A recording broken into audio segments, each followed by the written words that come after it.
right, and welcome to another episode of Eat, Smoke, Drink.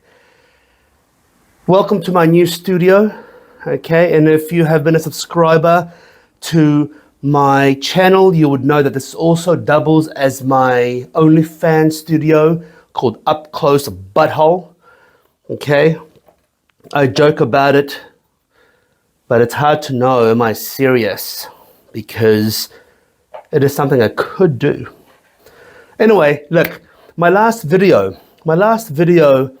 was going through Japanese whiskey basics, okay? Now, I'm sorry I've been out of commission for a few weeks, but I actually got sick last week. I ate a bat and I fucked a monkey, and I got myself Ecuadorian, Chinese COVID, fuck knows what I got. Jesus, that'll teach me from eating bat soup and screwing a monkey. A literal monkey. Now, look. Yeah, I got sick last week, so I couldn't quite do a review, which really sucked. But I really wanted to release these videos in consecutive order, okay? So, Japanese whiskey, when people talk about Japanese whiskey, everyone loses their shit, all right? Everyone pulls their pants down and starts to fap. Everyone gets excited. The thing is, if you see my last video, there's nothing wrong with Japanese whiskey, clearly. They're well-crafted fucking whiskeys, okay? The issue you've got now is the price differential. Is it worth the price you're paying for it in the primary and the secondary market? Well, look, let's put that aside for a moment and let's look at it from a point of view of just drinking good fucking whiskey, okay? So what we've got here is the Hakushu 12-year-old, okay? Not Hakushu or Hakushu, it's Hakushu! Hakushu!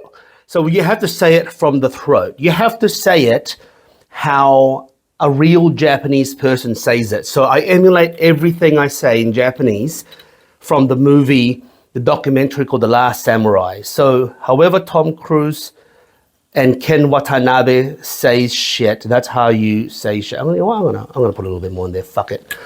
Okay. Hakushu! Yeah, that's how you say it. Just from the guts. So Hakushu is not as wank fest. It's not as wank fest as Yamazaki. Okay, so Hakushu is still pretty fancy, but it's not as much of a wank fest as Yamazaki. Yamazaki really, its reputation has really surpassed its name. It's just gone fucking crazy, okay? Hakushu, though, is still relatively, I don't know what it is. Sorry, I'm just knocking my ear. I don't know why Hakushu has not gotten the fanfare that Yamazaki has. Maybe it's the packaging because it's fucking green, and Yamazaki is a cool and awesome black and gold. Who knows? Or maybe because Yamazaki won an award, and everyone that judged the award was probably bribed by Yamazaki. The budget went to Yamazaki, and everyone went, "Oh yeah, let's award Yamazaki with the best medals in the world."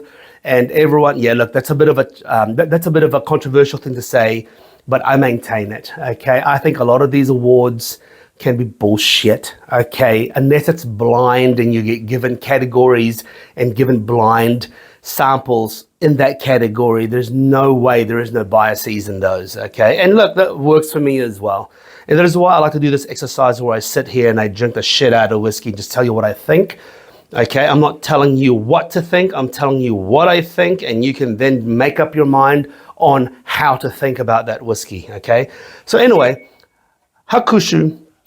Apparently the water that they use in Hakushu is 3,000 years old. It goes into the mountains of Mount Fuji and the surrounding whatever, and then it comes out of the ground and all that stuff. And yeah, anyway, whatever. Filtered by bamboo roots and mountain shit for thousands of years. Whatever. We can all buy into the hype. I actually like the bottling of Hakushu. I like the parchment paper feel. Okay, it feels ancient. I like the green, it's cool. The screw top is an interesting one because unlike wine, well, actually wine nowadays can age with a screw top, but the screw top is very functional. It doesn't ever wear out. Okay, it doesn't have that romantic feel of the, you pull the butt plug out of the hole, boom. It doesn't have that, I just pull the butt plug out of the fucking bunghole.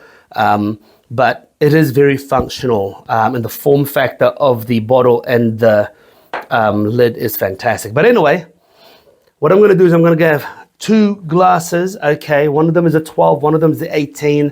I'm going to do a little bit of a salt and pepper going on, you know what I mean? And I'm going to sniff the shit out of these and drink the shit out of these, and let's talk about them. So anyway, let's get nosing. Just clearing my nose. I apologize. I'm not going to cut this because I don't cut my videos. I play them in one shot because I want you to see the real me. You know what I mean? The real me. Okay, anyway, sorry. Ooh. There's a chalkiness to that. I don't know, actually, I'm not even going to get into it. There's a chalkiness into it. It smells like calcium, high granite kind of water, high mineral water.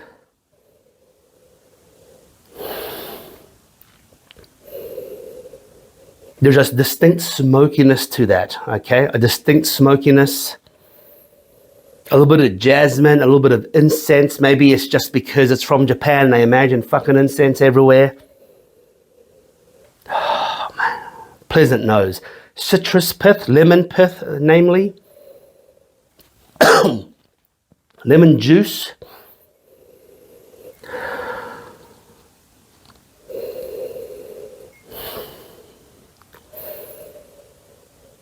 Apricot. Not ripe apricot, but not unripe apricot, just perfect apricot. Simple sugar syrup, a little bit of brown syrup.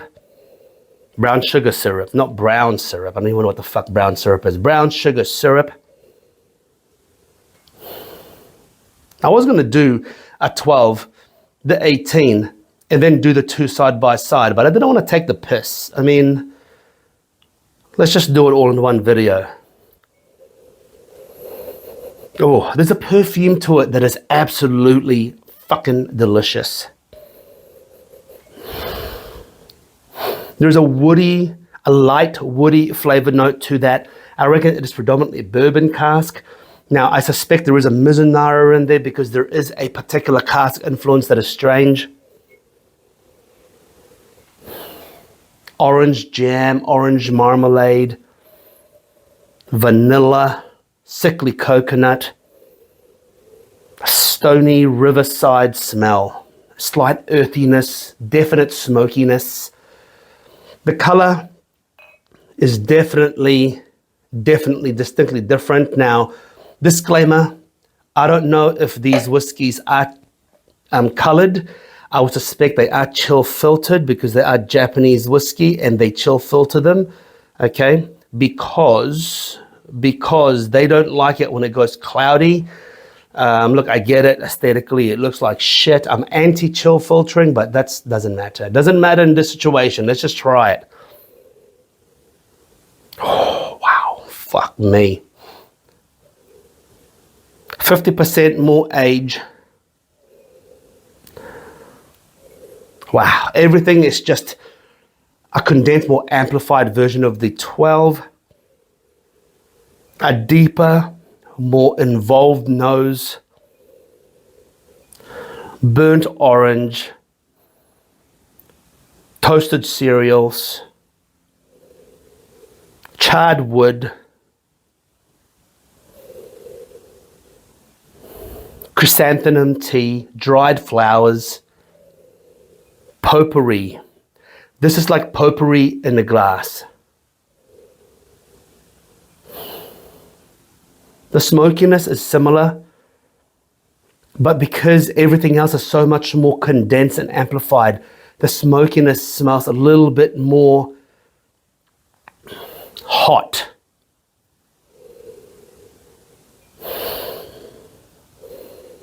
Oh, wow. The nose is fantastic. You cannot fault that. Let's get sipping.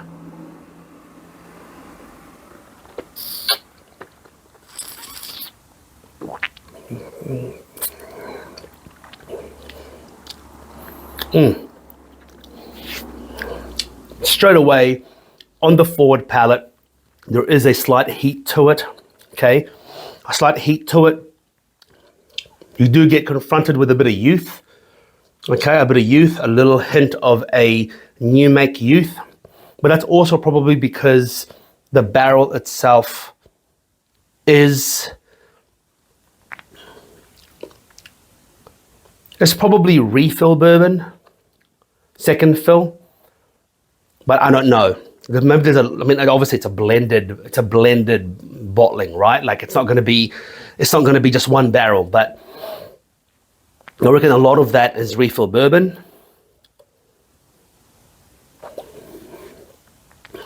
Maybe it's bourbon hogshead with a bit of Mizunara staves, or some Mizunara aging and some bourbon aging, and then they blend them to get that profile.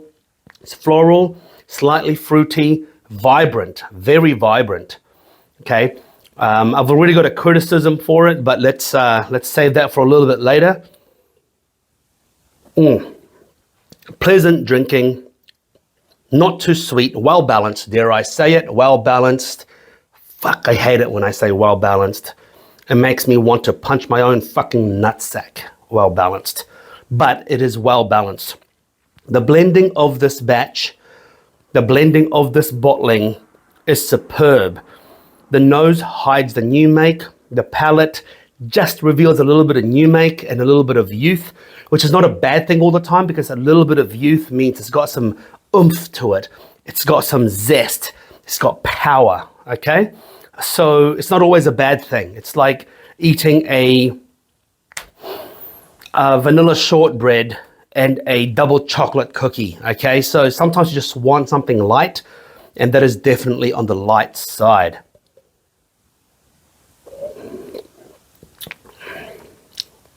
There is a distinct flavor to it I can't put my finger on. I'm thinking it's Mizunara, but I have no comparison to it, except for the fact that it's a little bit weirder than Scotch, and it's a distinctly different woody flavor. I don't know how much Mizunara is in there. I don't know if that Mizunara is just like a Mizunara, you know, like whatever. But that is light, vibrant, zesty, youthful, but at the same time, not overly youthful that you can taste the new make. So let's suck on. Let's suck on the 18. Suck on it. It's my first dram of the day. I'm already feeling it, man. Sorry about that. Sorry about that little outburst. Let's suck on it. All right. The nose is superb. Deep nose.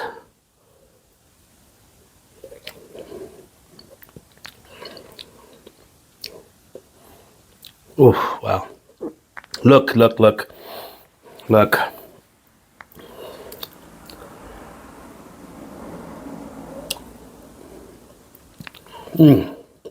Burnt butter.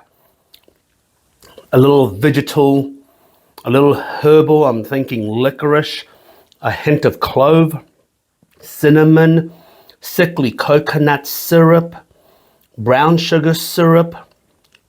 It's got a little bit of palm sugar in there.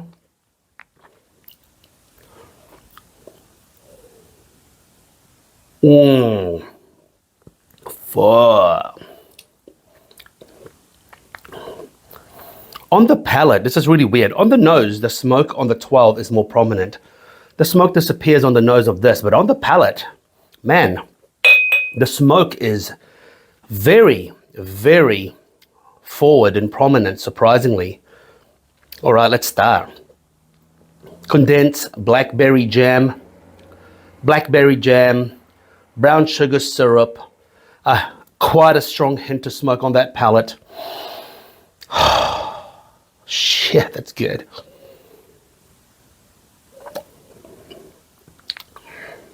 Oh, beauty.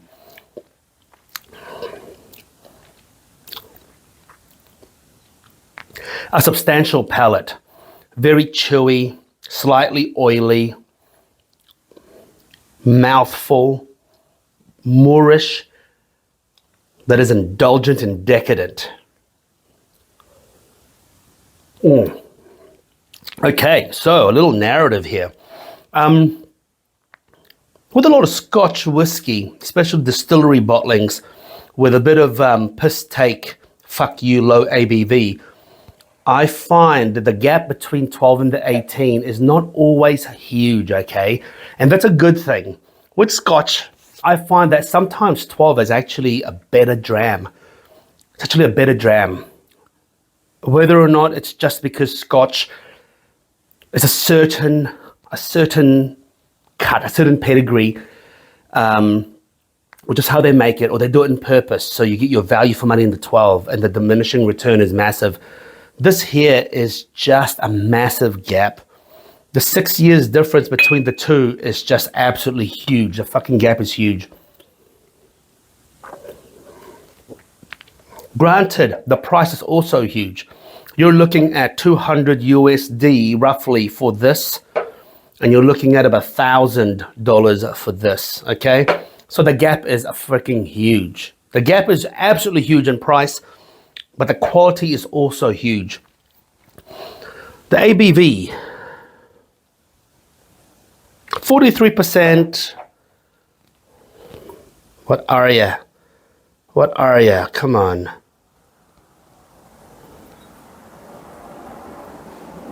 Okay, I can't quite see.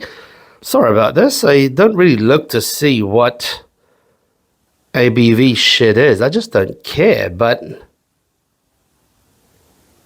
I'm going... Oh, 43. There you go. Fuck, everything's in Japanese, you see? Both 43%. Look, I think having them both at 43% is kind of just like a thing they do. Let's make it 43. That's fine. It's an arbitrary decision they decided, and then they said, let's blend it to that. I think if the 12 was a 46%, it would be standing on the shoulders of giants.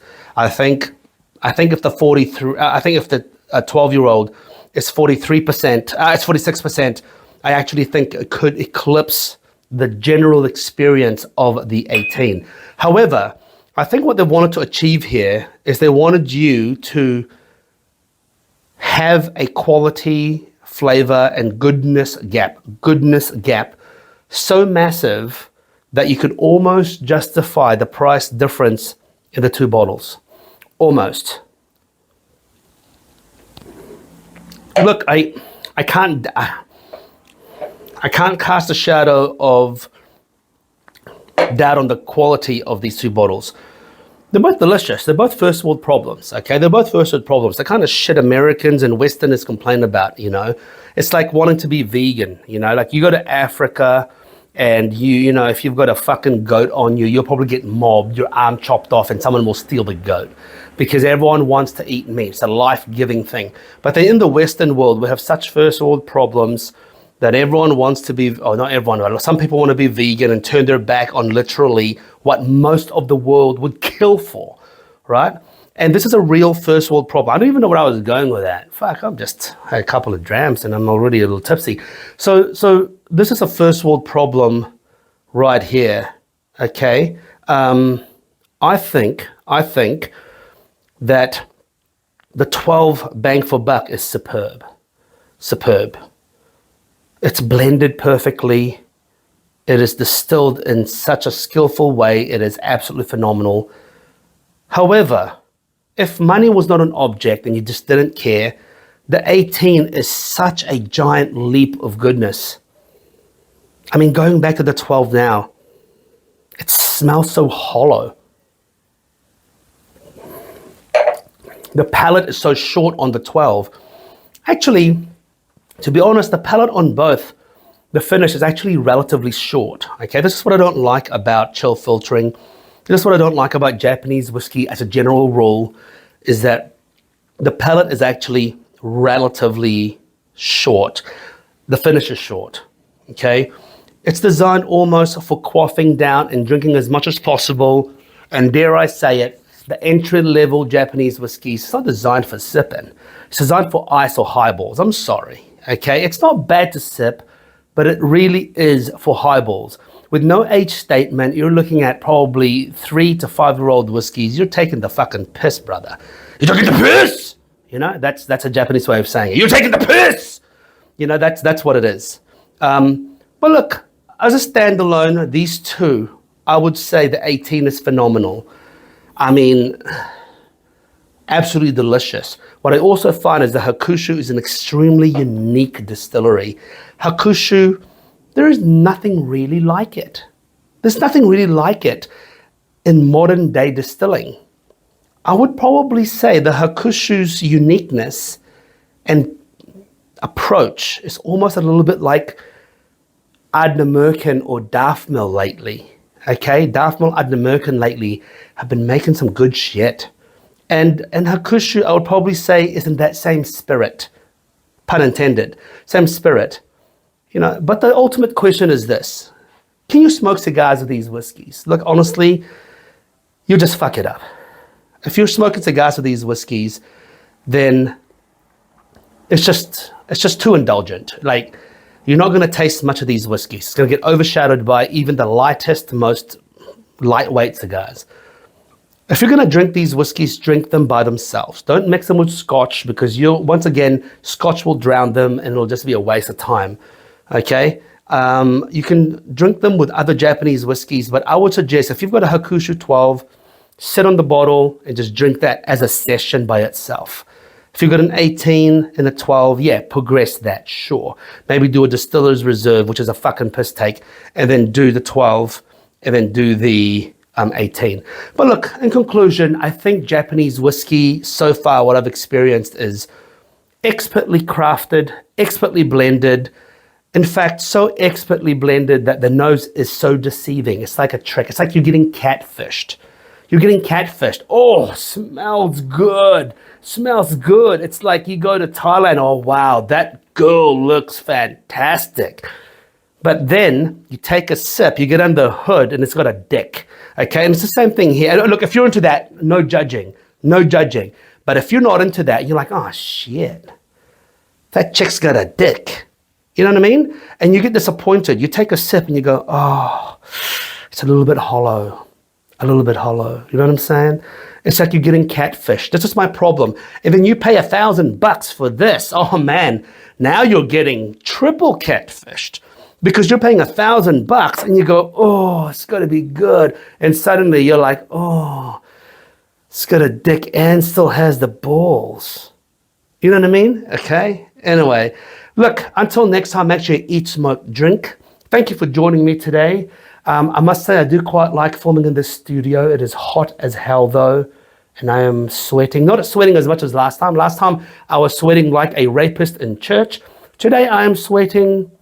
I'm just sweating like a Pakistani grooming gang about to have an inquiry in Parliament. But Starmer stops the inquiry because he doesn't want to expose any politicians in this grooming gang. So I'm just like, phew. Just a little bit of sweat. Until next time, make sure you eat, smoke, drink. Cheers. Oh, there's a little bit more in that. Oh. I love whiskey. It allows me to unlock my creativity and being able to relate a little bit of controversy and politics into whiskey. It's fucking fantastic. Until next time, make sure you eat, smoke, drink. Cheers, guys.